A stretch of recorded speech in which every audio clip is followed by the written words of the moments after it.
Broadcast live. Shout out tonight, I'm at Solo Ntsizwa KaMthimkhulu's album launch tonight, sir. And I'm not alone, I'm here with the man. How are you feeling tonight, sir? What's the feeling right now post-performance? Sense of relief here and there. It's still me, it's still solo, so still hypercritical. Okay.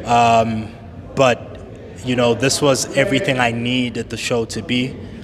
I guess off of the feedback alone, a good show apparently. It was great. I like the elements of red. I want to know what made you decide on artistry and having the album launch, because I know you were big on performance, because recently you were at Bashahulu. Yes, sir.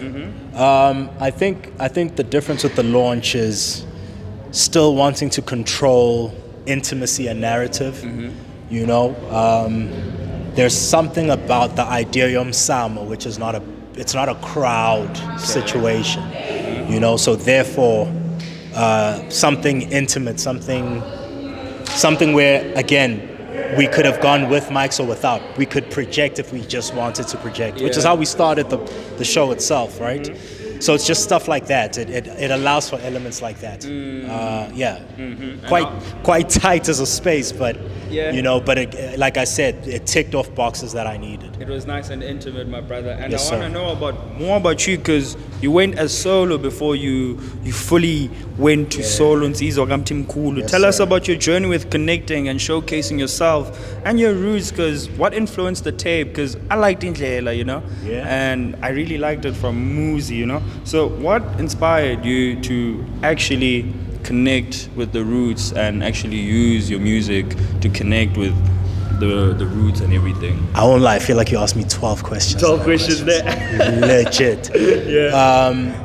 So number one, name change was, I think for me, it's what felt like final form, right? If I think about my catalog, I'm definitely was good. I love you guys, man. If I think about my catalog, again in 2024, I'm not the kid who came in 2014. So just there being some level of like a disconnect with that association, and then Ntsizwa KaMthimkhulu is really just it's a Nguni name, It's that's why you see a lot of the red. That's a warrior color.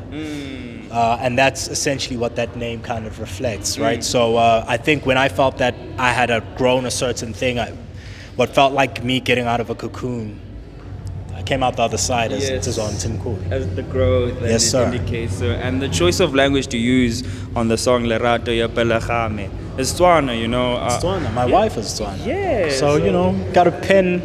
It's how do we say it? It's a love language. A love language. You know what I mean? Yeah. But I think it was dope to be able to do that. Again, just because it's highlighting at what level I see her.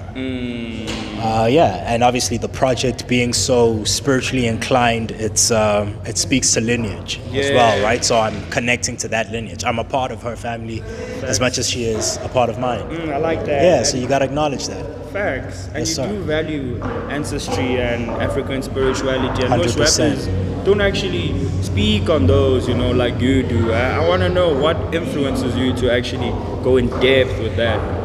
I mean, man, I don't even think it's a choice necessarily versus where like the artistic direction takes you. It's where Zotile was in his life, and that's who Solo Ntsizwa KaMthimkhulu borrows from in terms of life experience. So it's just a reflection of where I am spiritually, and the other guy can pen it well. Yes, sir. That's what it is. Yes, sir. And you feature R24, by the way, 4 times, and the synergy with the performances was crazy. I like that. How did the collab between you guys come about? So I was introduced to R24 in 2019. Okay. I had a show in Joburg Theatre called The Dreamers ABCs. It was a collective of like my catalog, and that's why I met that crew for the first time. They were very young at the time, in fact, as well,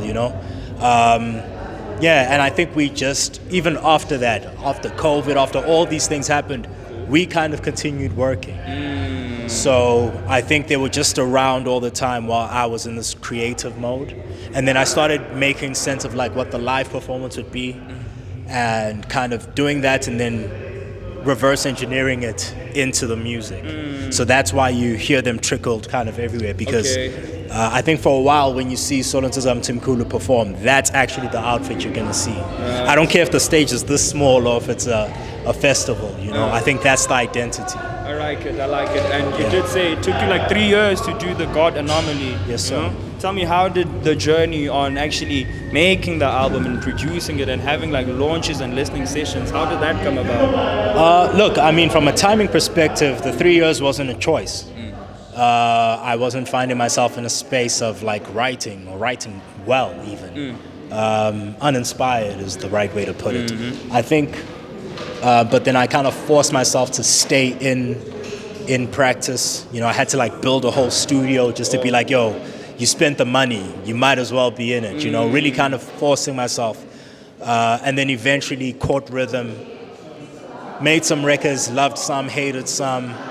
I think, I'm trying to remember, there was one specific song, I can't think of it right now, but there was a record that we made where I was like, oh, now I think we're in album mode. Oh, yeah. And then things started flowing a little more seamlessly. So like, as much as I say it took 3 years, maybe like the stretch of 2023 was when like it was really moving. Cooking it up. You know, but I can't dismiss the years before that because it was process. It's the process, you know what I mean? It starts somewhere. It starts somewhere. Yes, sir. And for Solo Ntsizwa KaMthimkhulu, what's next now after this? This is my last question for you, my bro. Next, bro, this album is 2 months old. Yes, sir. This is a baby album. Don't ask me about next, dog. Next is more performances. Nice. I think that's the thing. I like to look at the live perform. In fact, I like to look at the album as the original soundtrack to the performance. Okay. Do you get what I'm saying? I you. think the feature film is what we do on stage, and the album itself is just like the soundtrack. Remember when like movies had like OSTs, when they had soundtracks? That's what I think the God Anomaly is. I like that. Yeah, I think the visual is really what carries it. So we're trying to do more of that. That's why the music videos were what they were. You know, I think the next one we're shooting for is Indlela. Nice. But yeah, man, I think more of that. More like just driving the live performance, driving more visuals. Again, it's a young album. I'm not about to be like, okay, let's move on. We're not moving on. Still here. Yo, I'm gonna feed you this album for some time, bro. Thank you, my brother. Yeah. I appreciate you, bro. that. Was it, my bro. Thank you for having us. Broadcast live